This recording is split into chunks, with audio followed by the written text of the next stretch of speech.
Welcome to RS class. मैं कौशल Singh advocate आपका हार्दिक स्वागत करता हूं आरएस क्लास यूट्यूब चैनल में। तो जैसा कि हम पढ़ रहे हैं भारतीय दंड संहिता 1860। अब भारतीय दंड संहिता 1860 में हम इससे पहले के जो चैप्टर पढ़ चुके हैं, आप अगर वो वीडियो देखना चाहो तो नीचे डिस्क्रिप्शन में लिंक दे दूंगा, वहां से जाके देख सकते हो। तो आज हम पढ़ेंगे धारा 308। धारा 308 क्या कहती है? इससे पहले की धारा आप मेरी पहले की वीडियो में जाके देख सकते हो। धारा 308 कहती है, देखिए हम पढ़ रहे हैं भारतीय दंड संहिता 1860, जो कि आरजेएस, सीपीओ, पीसीएसजे, जितने भी लॉ के अदर एग्जाम होते हैं उन सभी के कंपटीशन की तैयारी कराने के लिए, और जितने भी लॉ कर रहे हैं उसकी भी तैयारी कराने के लिए ये बहुत ही कारगर क्लास होगी। और ऐसे ही हमारे साथ बने रहिए और ज़्यादा से ज़्यादा शेयर एंड सब्सक्राइब जरूर कीजिएगा। और वीडियो पे आ ही गए तो वीडियो को लाइक करके जरूर जाइएगा। चलिए देखते हैं धारा 308। धारा 308 क्या कहती है आईपीसी की?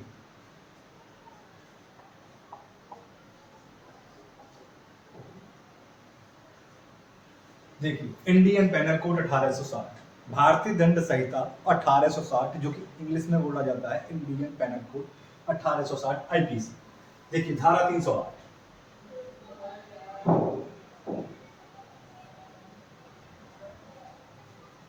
धारा 308 क्या कहती है?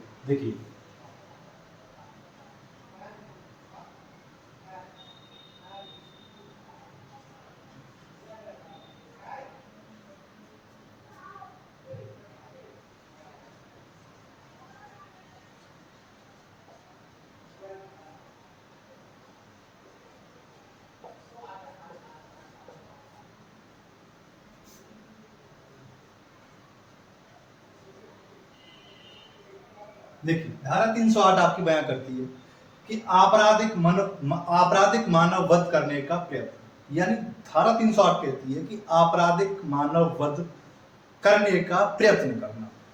कैसे कैसे हम ये समझेंगे कि आपराधिक मानव वध करने का प्रयत्न करना? देखिए, क्लास को पूरी देखिएगा और बीच में छोड़ के मत जाइएगा, क्योंकि आधा अधूरा ज्ञान बहुत ही नुकसानदायक होता है। देखिए धारा 308, जो कोई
देखिए क्या कह रहा है ये धारा 308, जो कोई इस आशय से कोई कार्य करता है कि ऐसी परिस्थितियां उत्पन्न हो जाए कि उससे मृत्यु हो जाए, यानी जो भी कोई ऐसा ज्ञान और आशय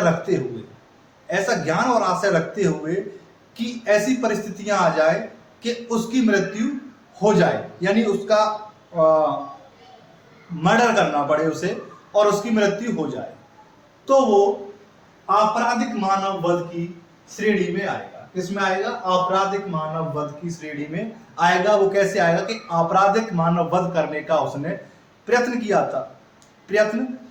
था उसने पहले ही, यानी उसका ज्ञान और आशय था कि ऐसी परिस्थितियां उत्पन्न हो जाए कि इसे मारना पड़े, यानी बहुत ही सूझबूझ के साथ उसने काम लिया था। तो ये परिस्थितियां जो उत्पन्न हो गई और उसे मारना पड़ा, तो उस पे जो लागू होगी वो लागू होगी धारा 308। धारा 308 लागू होगी उस पे, ठीक है।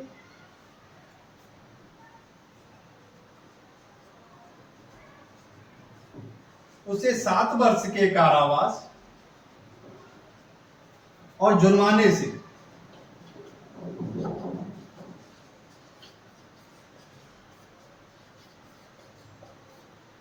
दंडित किया जाए। क्या कह रही है धारा 308? धारा 308 कह रही है कि ऐसी परिस्थितियां उत्पन्न हो जाए कि उसे उसका वध करना पड़े तो वह मानव आपराधिक मानव वध करने का प्रयत्न की धारा में आ जाएगा। धारा 308 उसे इंगित करेगी और उसे 7 वर्ष के तहत की सजा उसे भुल सकती है और साथ ही साथ उसे जुर्माना भी अदा करना पड़ेगा। तो यह धारा हमारी 308 कहती है, इसे नोट कीजिएगा जल्दी। फिर इसके आगे चलते हैं धारा 309 पे। चलिए धारा 309 क्या कहती है?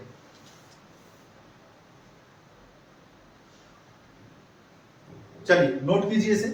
नोट हो गया होगा, अब इसे रफ करते हैं।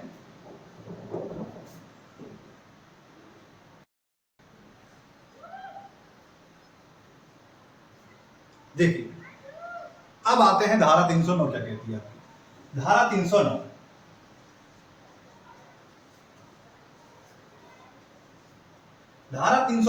आपकी।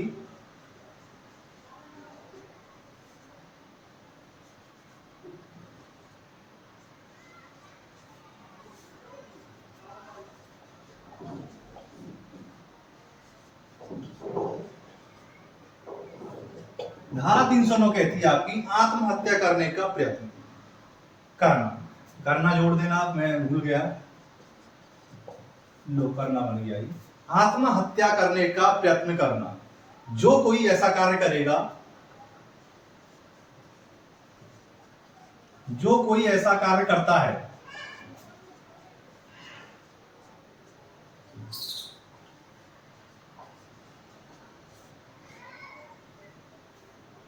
जो कोई ऐसा कार्य करेगा, कैसा? आत्महत्या करने का करेगा।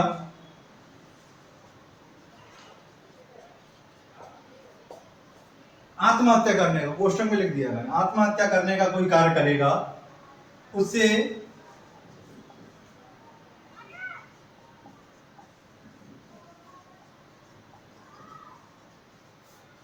सादा कारावास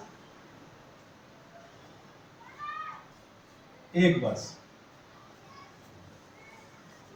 और जुर्माने से भी दंडित किया जाएगा।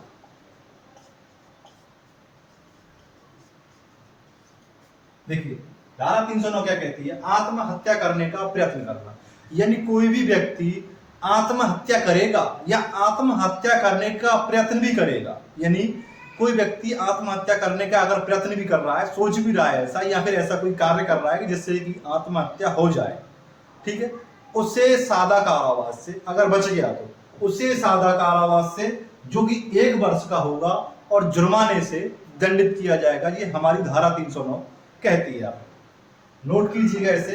इसके बाद चलते हैं धारा 310 क्या कहती है, नोट कीजिए इसे।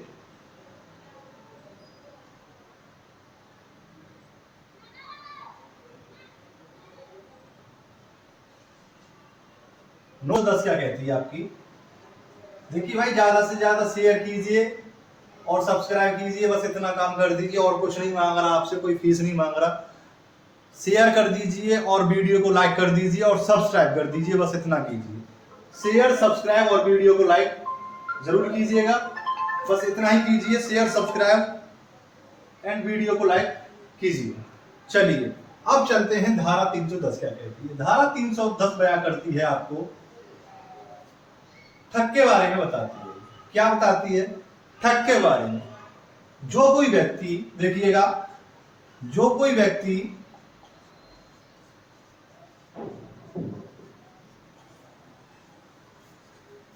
व्यक्ति ऐसा कार्य करता है जो लूटपाट करता है, ऐसा कार्य करेगा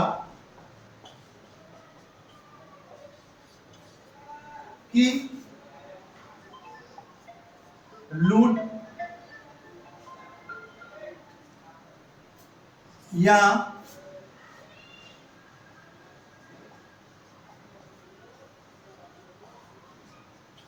बच्चा चोरी, जो कोई व्यक्ति ऐसा कार्य करेगा कि लूट करेगा, लूट करते टाइम उस व्यक्ति का मृत्यु कर देगा, लूट करते टाइम उस व्यक्ति की मृत्यु कर देगा, बच्चा चोरी करते टाइम उस व्यक्ति की मृत्यु कर देगा। देखिए लूट करते टाइम उस व्यक्ति की मृत्यु कर देगा, या बच्चा चोरी करते टाइम उस व्यक्ति की मृत्यु कर देगा। उससे धारा 300, देखिए लूट करना यानी ठगना ही तो हुआ। ये किसी को तुम ठगने के लिए, लूट करने के लिए उसको मार रहे हो तो धारा 310 आपको इंगित करेगी। और अगर बच्चा चोरी करने के लिए तुम किसी को मार रहे हो तो धारा 300 आपके ऊपर लागू होगी। देखिएगा, धारा 300 आपके ऊपर लागू होगी। इसके लिए जो दंड का प्रावधान किया गया है वो किया गया है, देखिए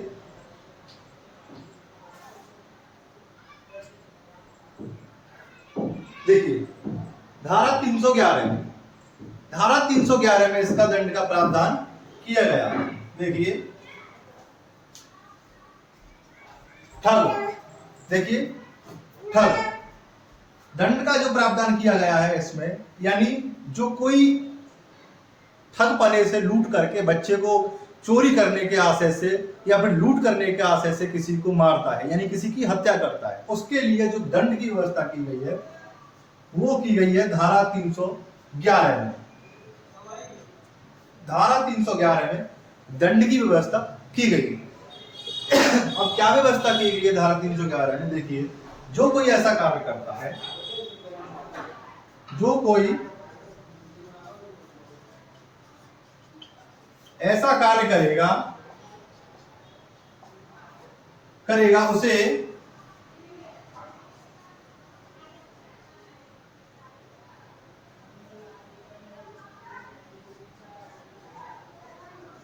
आजीवन कारावास, क्या सजा दे रखी है इसमें? आजीवन कारावास से दंडित किया जाएगा। और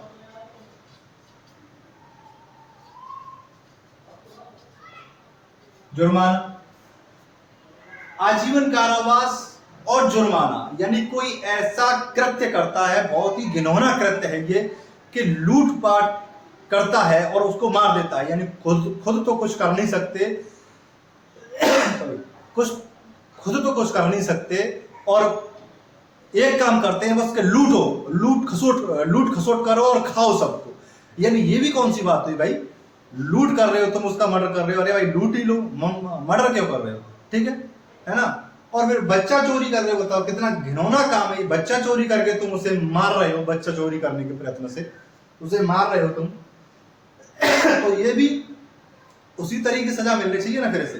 तो इसको जो परिभाषित किया गया है, ठग जो है उसको परिभाषित किया गया है, दंड जो है आजीवन कारावास से और जुर्माने से दंडित किया जाएगा। सजा भी अच्छी खासी मिल रही है इससे, लेकिन जो कृत्य है वो इससे घिनौना कृत्य है, सजा से भी ज्यादा घिनौना कृत्य है ये, कि आजीवन कारावास से दंडित किया जा रहा है। और सजा होनी चाहिए इसकी, लेकिन कानून के हिसाब से हम क्या कह सकते हैं, जो किताब में है वही यहाँ पे दे रखा है और वही गवर्नमेंट को करना पड़ता है, जो कि न्यायालय है, जुडिशरी है, वही करना पड़ता है जो किताब में दे रखा है। तो ऐसे ही कानून की जानकारी लेने के लिए हमारे साथ बने रहिए और ज्यादा से ज्यादा चैनल को शेयर एंड सब्सक्राइब कीजिए। धन्यवाद।